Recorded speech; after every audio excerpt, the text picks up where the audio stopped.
আমরা সবাই পাগল উন্মাতের মতন আছি, খাইয়া না খাইয়া এখানে পড়ে রয়েছি। মোহাম্মদ মনিরুজ্জামান, বয়স ৬০-এর কাছাকাছি।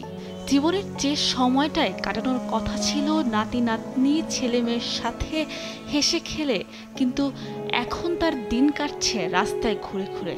বলছি ১৯৯৪ সালে আনসারের চাকরি হারানো একজন ভুক্তভোগীর কথা।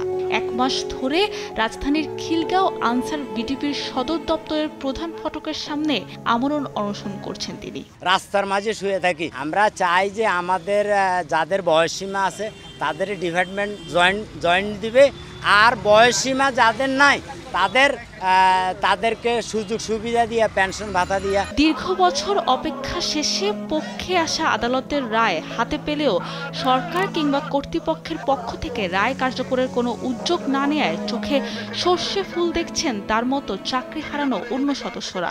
রায় উপেক্ষা করার পরে আমরা যখন আর কোনো উপায়ন্তর না পাইছি, আমরা গত ২৯শে জুন থেকে এই জায়গায় লাগাতার একাধারে আমরণ অনশন পালন করতেছি। আনসার ব্যাটালিয়নের যে মহাপরিচালক আছে, উনি হাইকোর্ট, জজ কোর্ট, সুপ্রিম কোর্ট কিচ্ছু মানে না। এই ৩১ বছর মামলা পরিচালনা করে কোর্টের বারিন্দা ঘুরিয়া আমার সর্বশেষ। আমরা কাপড় নিয়ে আসছি, বাসার থেকে বলে আসছি, আর যদি চাকরি হয় তাহলে ফেরত আসবো, না হলে আমরা ফেরত আসবো না।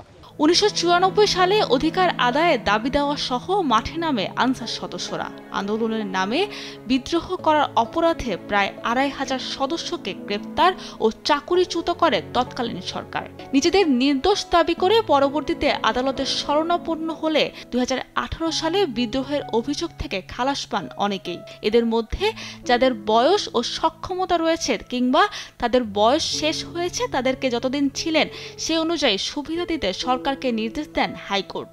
আদালতের সেই আদেশ এখনও কার্যকর হয়নি। বাদীপক্ষের আইনজীবীর অভিযোগ, সরকার ও আনসার কর্তৃপক্ষের উদাসীনতায় ঝুলে আছে এ রায়ের বাস্তবায়ন। যখনই এই অর্ডারগুলো গিয়ে পৌঁছলো সংশ্লিষ্ট ওই যে আনসার ব্যাটালিয়ন কর্তৃপক্ষের কাছে, ওনারা যে চিঠি লিখছেন মন্ত্রণালয়ে, ওই চিঠির মধ্যে এই বিষয়গুলো, ডাইরেকশনের কথা, ইনোসেন্ট অর্ডারের কথা কোনো কিছু বলা নেই। যদি গভর্নমেন্টের সদিচ্ছা থাকে যে মানুষকে সার্ভ করার, মানুষকে দেয়ার, ইমিডিয়েটলি তাদেরকে ডেকে যার যা পাওনা আছে দিয়ে বিদায় করা হোক। বেশিরভাগই এখন আর বয়স নেই। এদিকে হাইকোর্টের রায়ের স্পষ্টতা নিয়ে প্রশ্ন তুলছেন আনসার কর্তৃপক্ষ।